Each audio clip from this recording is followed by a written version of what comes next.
Peace, Barricade. Hello and welcome on the Barricades. This is Maria Cernat, your host, the academic based in Romania that is producing this podcast meant to advance the message of peace. It is with great pleasure that I invite today to our cameras and microphones Elena Basile, a former Italian diplomat who now commands attention as a writer and political commentator. After a nearly 40-year career, which included postings from Budapest to Brussels and culminated in her role as Italy's ambassador to Sweden and later Belgium, she retired from the Foreign Service. Since then, she stepped firmly into the public sphere, publishing award-winning novels and, under the pseudonym Ipazia, writing contentious political columns. Her critical views on Western foreign policy, particularly regarding Ukraine and Gaza, have made her a prominent and provocative voice in Italian media. Her book, the latest one, Approdo per noi naufraghi, come costruire la pace, how to build peace, focuses on EU political elites, focuses on the historical process that made the EU what it is today, the mistakes, the problems, and also ways to reach a better form, a better way to understand the European project as a common dream that is meant to serve us all, not just the few, the elites, the wealthy, top 1%. So thank you for joining us. Thank you. Thank you for your invitation and for your attention. I'm very, very happy to be with you today because I really believe that many problems that we are facing in Europe today could be resolved through dialogue, communication, and through establishing a networking in European countries. Because I do think, of course, every country has its specificity, but I do think that we have common problems in Europe, and we cannot, above all in foreign policy, resolve them on a national level. So we have to cooperate. There should be a common European intelligentsia and a common reflection and discussion about how to oppose the Western narrative, the NATO narrative, in order to give a voice to the civil society, because I'm sure that the majority of the civil society rejects the idea of a military confrontation with Russia, which is a nuclear power, and the majority in the civil society condemns the Gaza genocide. And unfortunately, Europe is today accomplice with this genocide. So it's very, very good to talk together, to discuss different issues, and to establish a link between Italy and Romania. Yes, especially since our languages are so close that for most Romanians it takes about 2 weeks to learn and to understand your language. So tell us more about this concept of authoritarian liberalism. For decades now, we were taught to believe that liberalism is the most rational, the most balanced, the most forward-thinking political doctrine. It has this magic around it because it's around liberty, freedom, individual choice, autonomy, and all the rest. And yet, since you were so many years close to the European administrative apparatus, so to speak, you saw developing a very strange form of liberalism, and I think this helps us understand why is Europe the way it is today.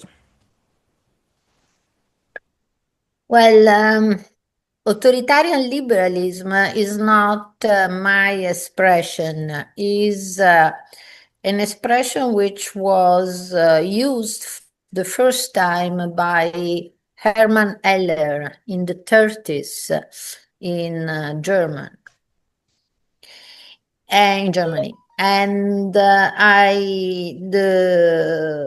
philosopher explained that when the government subsidies, when the state, instead of funding the common goods of the civil society, instead of funding also families in the civil society, used the subsidies only for the enterprises, this transfer of wealth from the civil society to what we can call with the modern term oligarchs, this transfer can be executed only with a society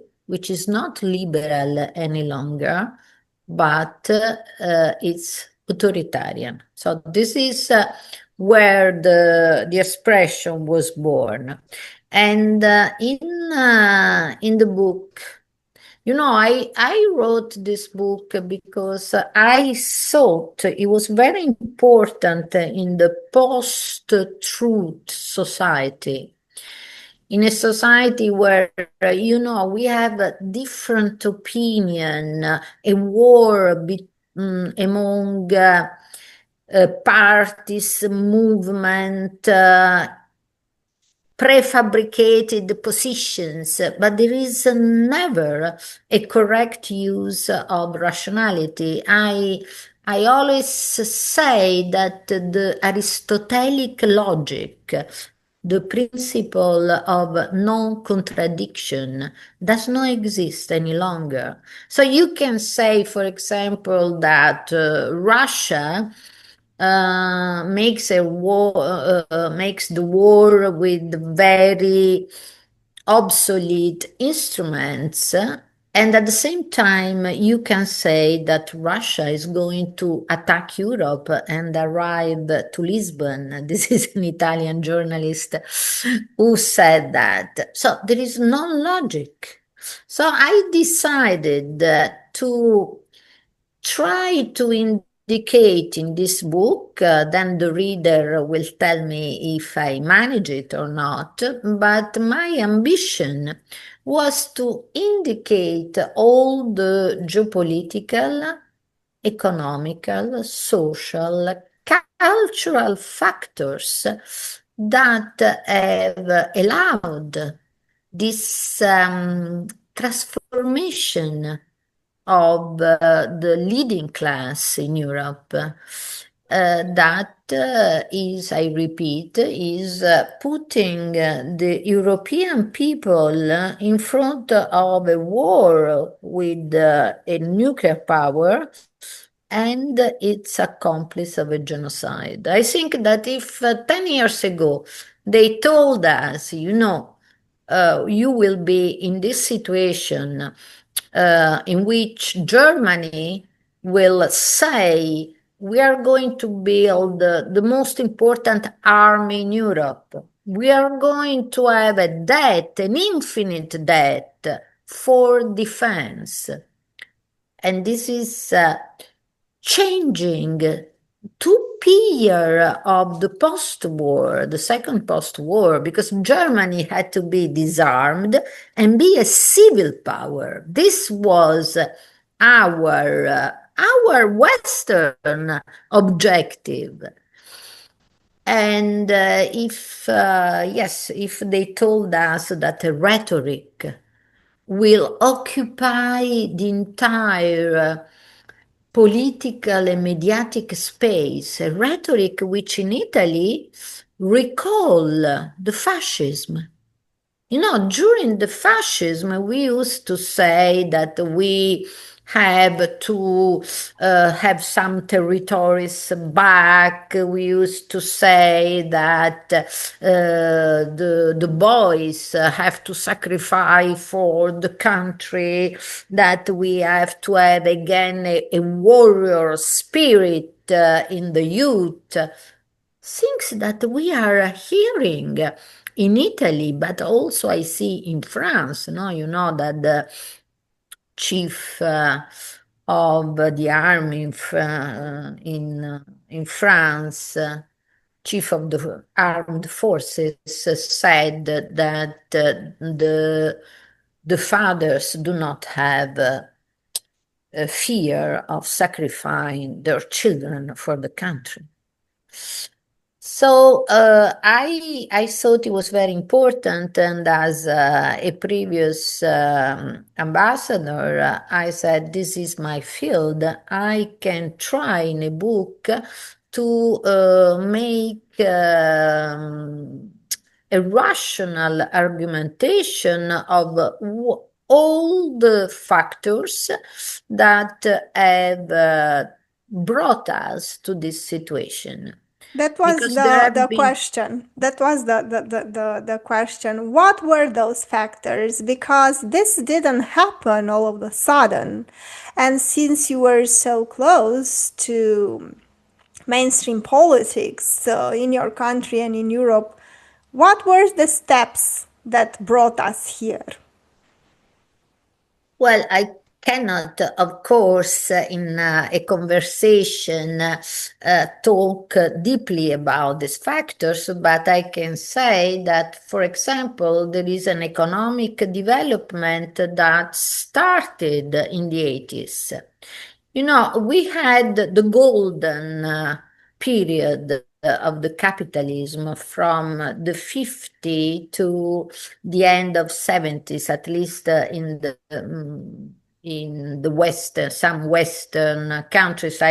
Of course, I'm not referring to Romania because your situation was different.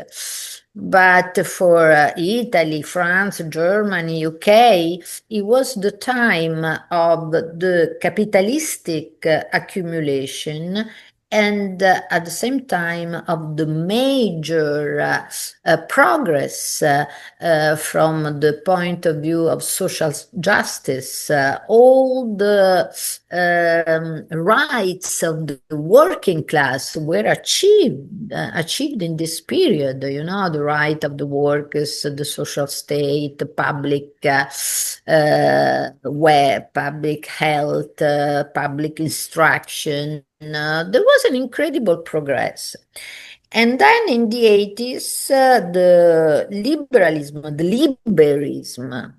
the free capital without regulation became the common ideology, and the capitalistic classes stopped this dialogue with the working class. And the taxation was not progressive any longer.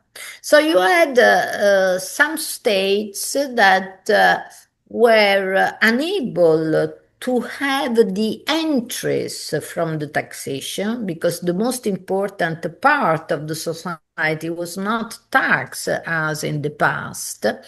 And they had the problem of an affluent society, of maintaining the same standard to avoid the social conflict. And this is where you have the birth of the debt trap, because the government asked the capitalistic class to lend the money. And of course, he has on the financial market remunerate this borrowing from the leading class. So you start having this gap between a financial economy and a real economy. and the debt started growing. But as you know, we have so many different factors. We have geopolitical factors. The end of the Soviet Union, that in a way was also a positive thing, but at the same time gave to the world the perception that an alternative to the capitalistic system was not possible. So do you remember the slogan of Miss Thatcher? There is no alternative. There is no alternative. And so this has a bit ruined also the debate, because if there is no alternative, when you discuss, you cannot discuss the form of the economy, of the social injustice, or all the failures of a capitalistic society, because immediately you put yourself out of these red lines of the Western thought. And this has influenced the cultural and political debate in a very bad way. But you have also to think that the cultural level of the society and then of the leading class in Europe has lowered a lot, and from a sociological point of view, the parties and the other, how do you say, corpi intermedi, middle entities, parties, trade unions, but also other forms. I can say even the church. The church, once upon a time, was a point of aggregation of the youth. You could go and listen to the catechism, but also if you didn't like the catechism, you could play football, you could have, like in the school. And the parties in Italy, Christian Democrats and the Communist Party, they had a root in the society. People were participating, discussing, choosing. So it was a completely different time. And so I speak deeply of this structural phenomena, but also of very contingent operation, because you cannot imagine how the mediatic space has changed if you do not take into account that operation of funding of the media, educating media with the funds, were becoming the rule in Europe. The European Commission, even now, we know in the book, of course, everything I say in the book is documented, so you can go and check if the news are true or not. But there are many funding by the EU Commission to European media. And of course, this funding are giving only if a certain narrative is diffused by the media. The new endowment for democracy in the States run $1 billion, and there are different programs, but a part of these programs are NGO and media, above all in the neighborhood of Russia, that destabilize the societies. Many times I say, imagine Occupy Wall Street, imagine les Gilets jaunes in France,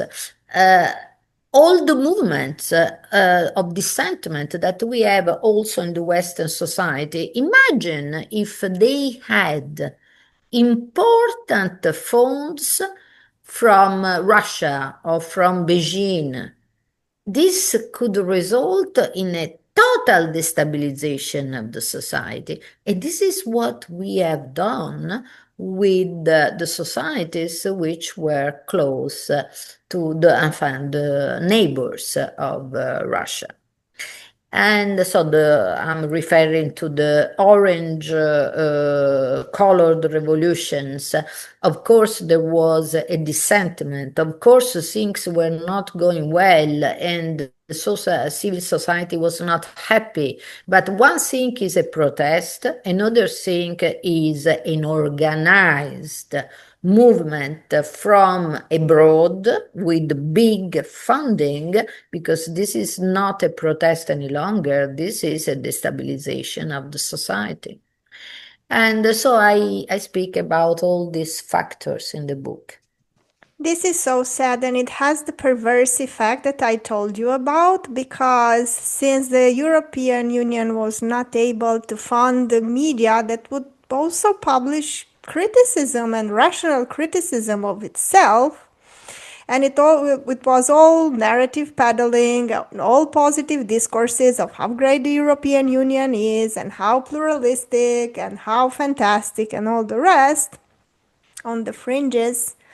All sorts of sometimes very bizarre and violent criticism of the European Union emerged because the rational space, so to speak, was colonized by all this money. I don't know if I'm making myself clear, but I was thinking, because even in Romania, we had hundreds of conferences about the European Union and no substantial criticism. For instance, about the periphery, about the fact that unfortunately we were doomed to be a consumer society, basing our growth on consuming goods from Western Europe, not producing our own.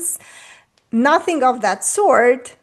It was all how, even in our history books, in our textbooks that are used for children to learn history, there are only very triumphalist discourses about the European Union. And in this climate, where everybody is pretending that everything is perfect, this is doomed to fail, and this is doomed to give birth to all sorts of extremist criticisms. I don't know if you thought about this, but you laid out this destabilization process, but I think this is a consequence. You probably haven't explored it in the book, but from my perspective, from Romania, this is one of the unforeseen consequences, and unfortunately a very sad one. Yes, the second part of this book is devoted to European Union. I do think that we are in a very terrible situation, because in a way we have some people who call themselves not European, pro-Europe, okay? Pro-Europe. And they want to tell us that this Europe is the realization of the European dream that was born after the Second World War. But this is not true. This is a lie, because this European Union has betrayed the ideals of peace, prosperity, and is not a democratic organization.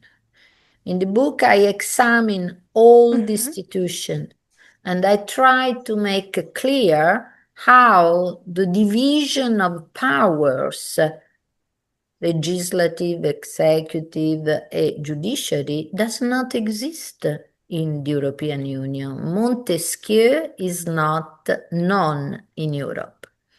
But the most important terrible things that has happened in Europe, and this is what we call the sectorial approach of Monet. Monet, differently from Schumann, the fathers of Europe, no, was really an American proconsul. And he decided to build Europe in this strange way from the sector, from the economic sector, and let's go on. And in reality, Europe never has never chosen the direction. It has always been a hybrid, an hybrid, how do you say in English? Hybrid. Yes, a hybrid, because it's a bit just market, the conception, the Scandinavian concept of Europe, and it's also integration. But you cannot enlarge without deepening your institutions, because you cannot enlarge something which is not defined. So we have a very contradictory organization, and above all, we never had a compromise between the creditors and the debtors. And this was the first thing we had to do in order to build an economic convergency. Because only in an economic convergency you can have a real European citizenship. Otherwise, you will always have the Europe of countries which are one against the other. And the people who says, no, the problem is only the majority vote. But no, it's not the majority vote, because if you, in this kind of construction, if you give more power to the leading bureaucracy, you create something even worse, because at least now you can have in front of a bureaucracy which is not elected, in front of an organization which is not democratic, in front of an organization which is not social, because as you know, the lobbies of the business, the financial lobbies are very powerful in Europe, but the the working class is not.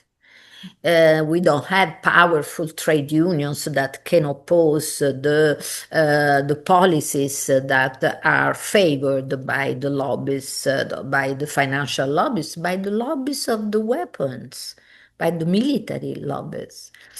And so, if you give more power to this bureaucracy, you don't create the federal European construction. You don't create an Europe which is democratic and for social justice. You don't create an Europe able to invest in common goods. Again, health, instruction, research, innovation, infrastructures. No, you don't create this kind of Europe. So, on the other side, as you were saying, we have a reject of Europe on the basis grounded on ignorance. So, you have a new form of nationalism. We don't want to be in Europe because we are much better out of Europe. I don't know, we start saying all the common lieu, how do you say, common places, Common no? places. Common places about. I mean, the rightist reaction in reality is the reaction of the losers of the globalization. Trump is the political phenomenon that was created by the losers. The Make American Great Again.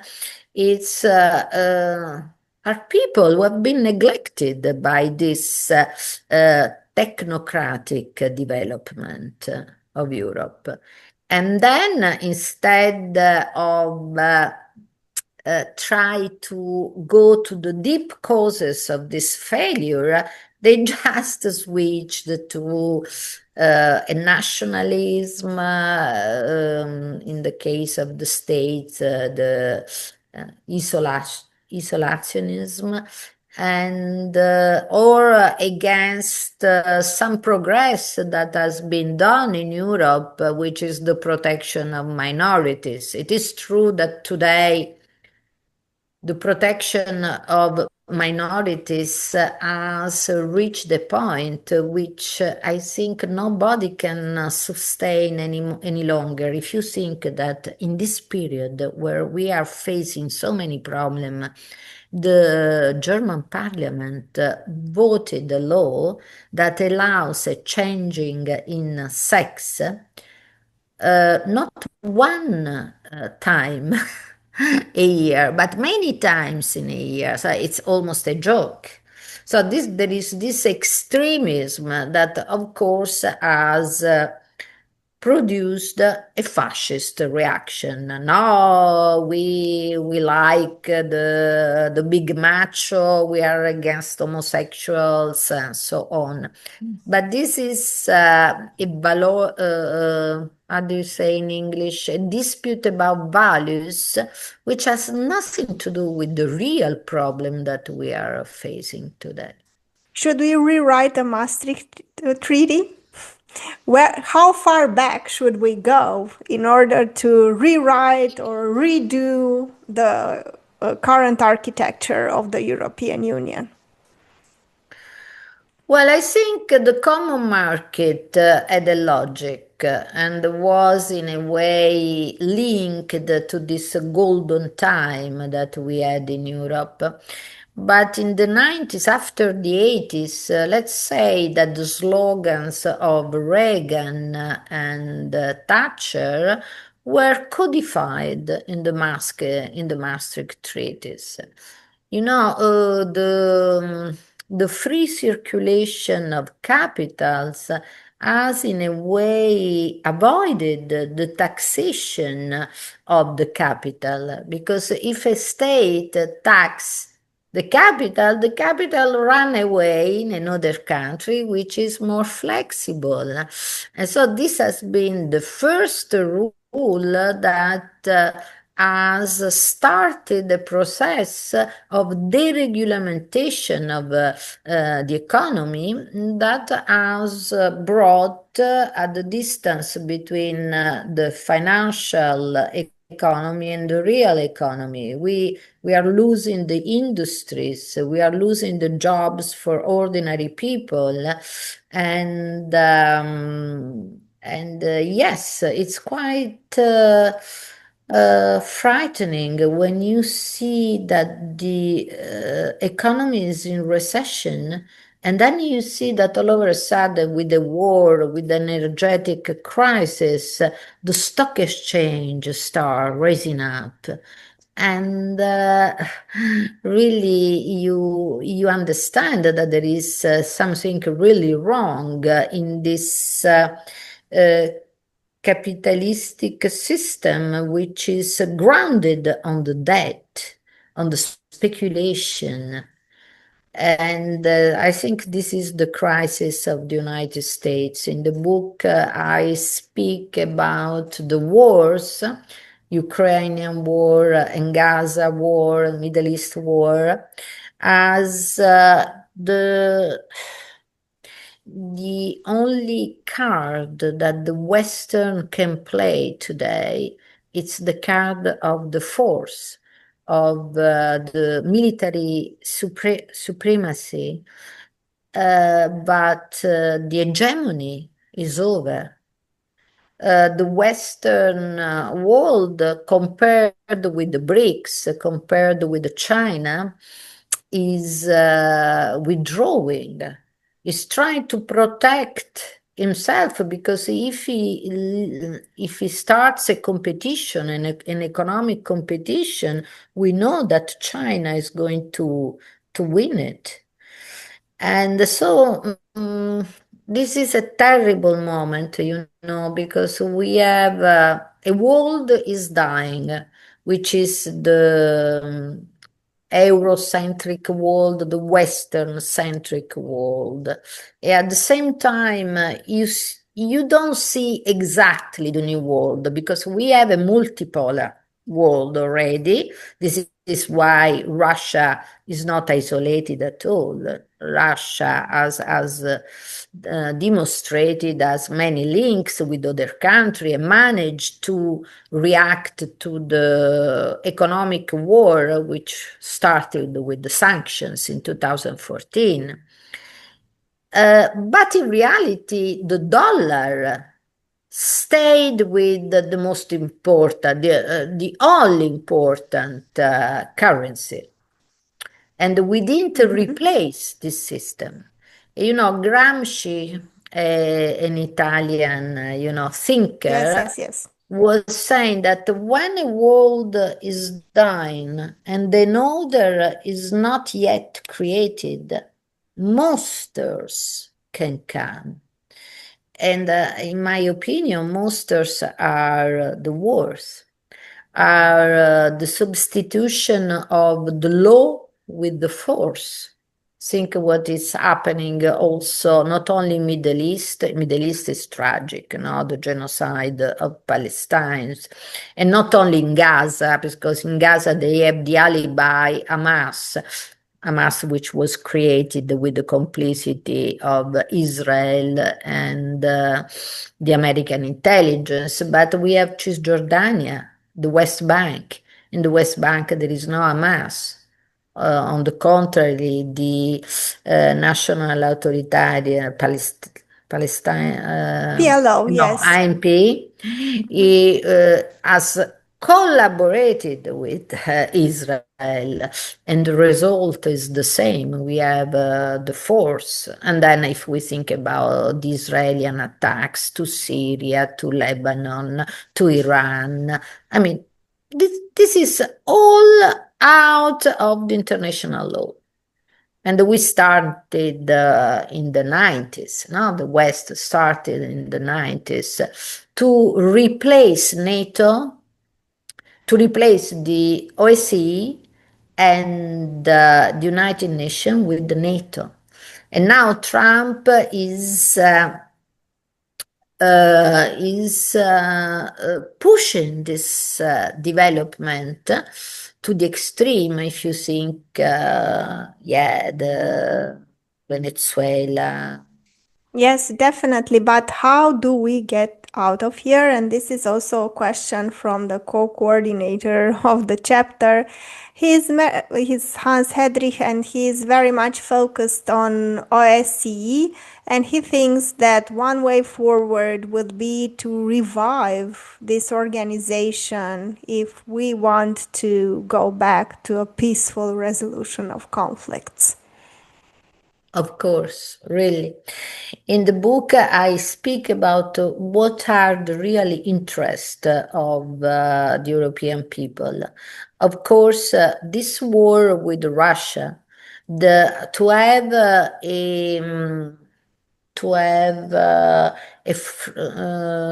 frontier, la frontière, Border. the border with Russia militarized is the most important threat that you can have against Europe. The only chance that Europe could have to build a stability is the dialogue with Russia, and so to revive the Organization for Security and Cooperation in Europe that established this framework where we had a political dialogue, an economic dialogue, a military dialogue, and a dialogue on human rights, on values, on democratic values. And the rule we had in OSCE was the a principle, no, all the Helsinki principles, no, are the basis of the Carta di Parigi, the Paris Treaty, which is the basis of the OSCE.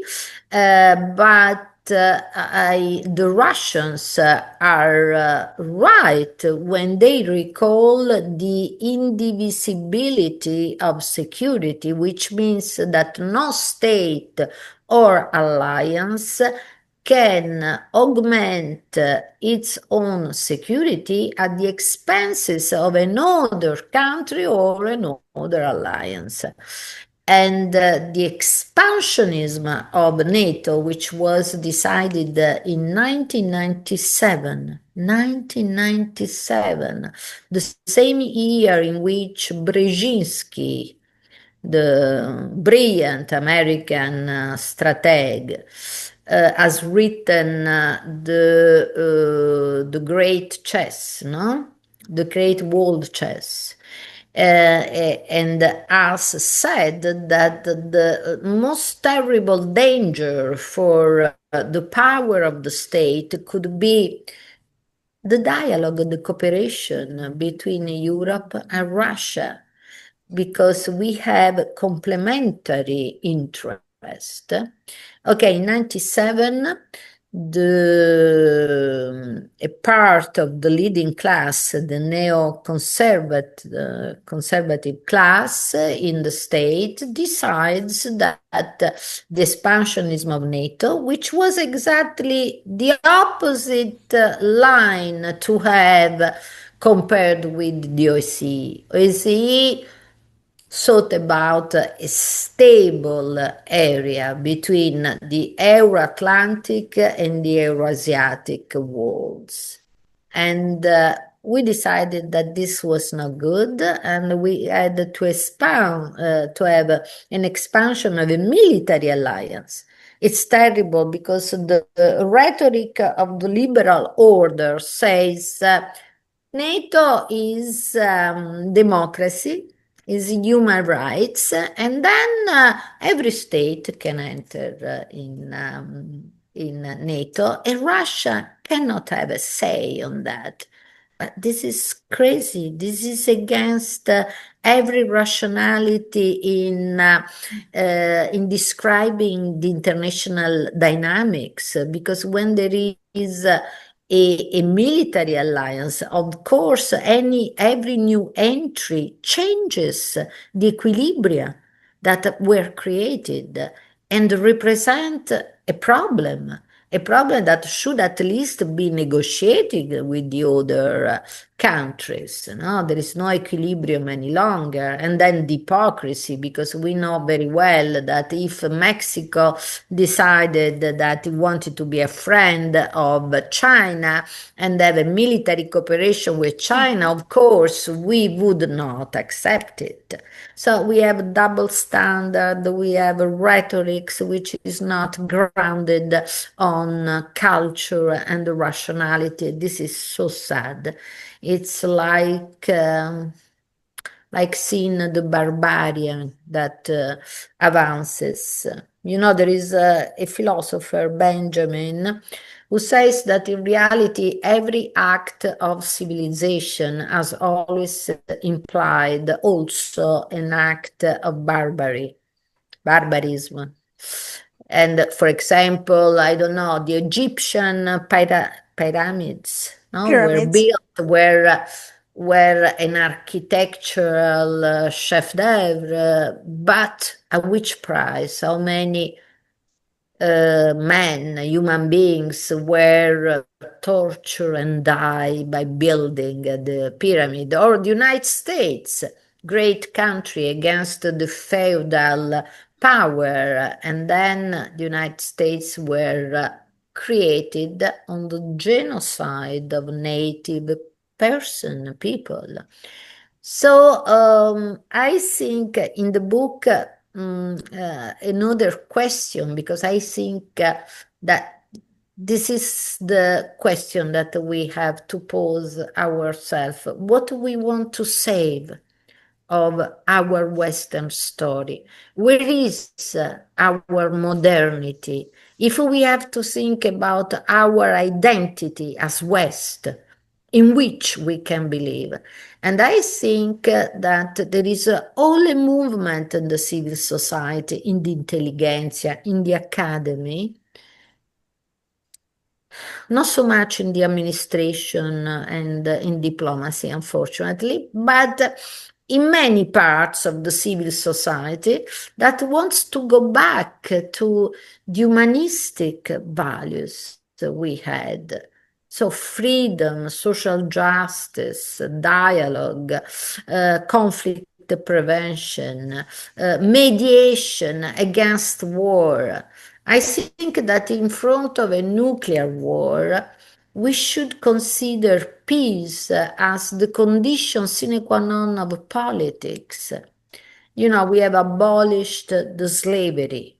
United States were a slavist country.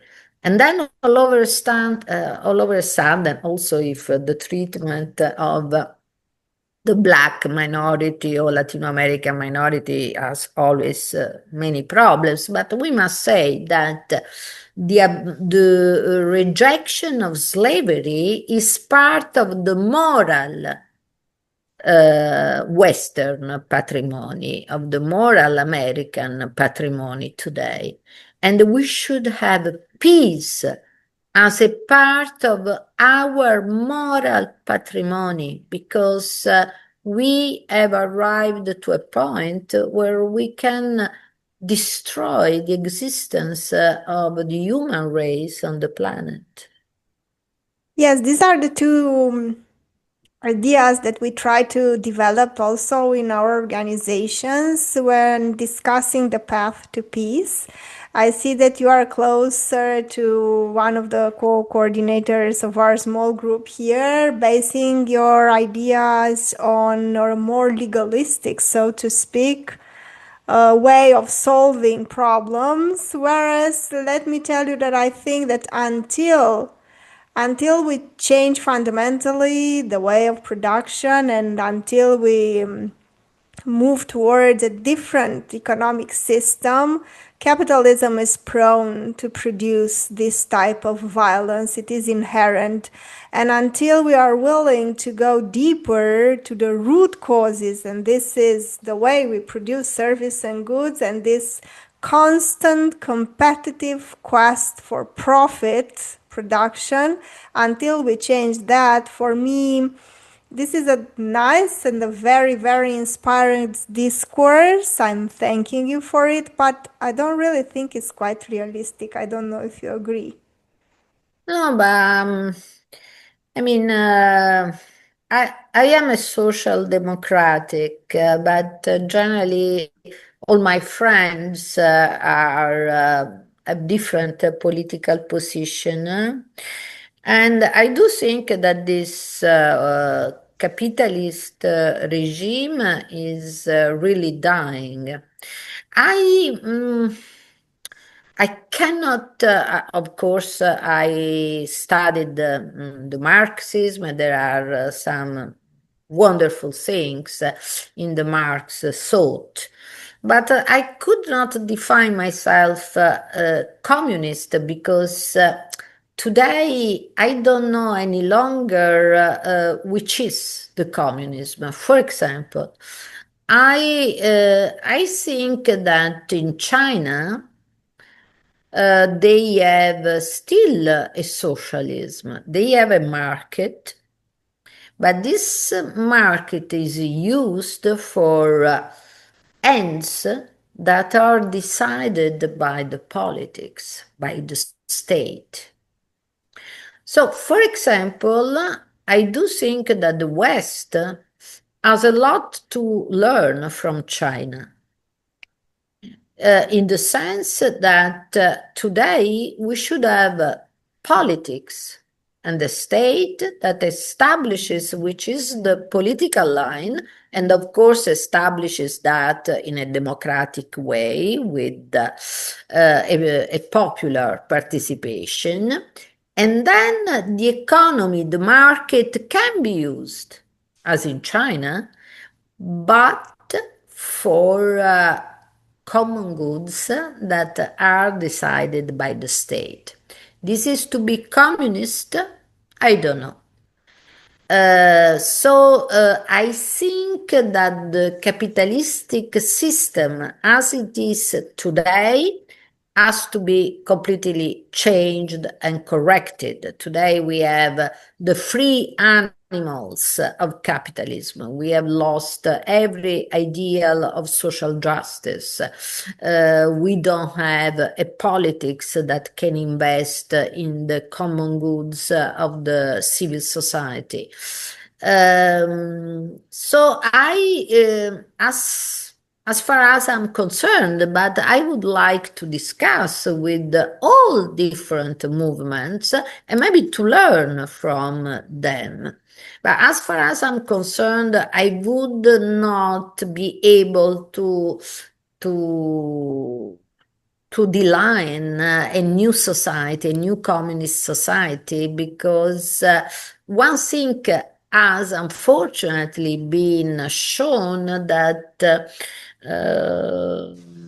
the forms of communism that we have had have always brought to a mass poverty. No, think about China, no? Also Russia's, I mean, so I think this is my idea, but I would like to confront it with many people. I think we should take the best of our society with the best of the Chinese or also Russia, because Putin manages to have the oligarch in their submitted to the politics, to the state. Then I must say I would save of our society the individual. No, we had an historical process that gave a lot of importance to minority and individuals. I think in for a different culture in other society you do not have exactly the same thing. So generally in the other societies or civilization you think that the individual has in any case to sacrifice to the collective dimension, and I would like to have a better dialectic between collective dimension that today does not exist in the Western world. We don't have a community. We don't have a sense of community. We are atoms. No, the liquid society, as Bauman was describing our society. But I would like to have a better dialogue between the individual dimension and the collective dimension. Definitely. Thank you so much for this very, very provocative discussion. I urge the viewers to buy your book, to read it, because I think it's full of very insightful thoughts, providing a very, very complex analysis of how on the earth we got where we are and what is to be done. So thank you so much for this, and to the viewers, if you liked what you saw, please subscribe to our channel and help us spread the message of peace. Peace, barricade.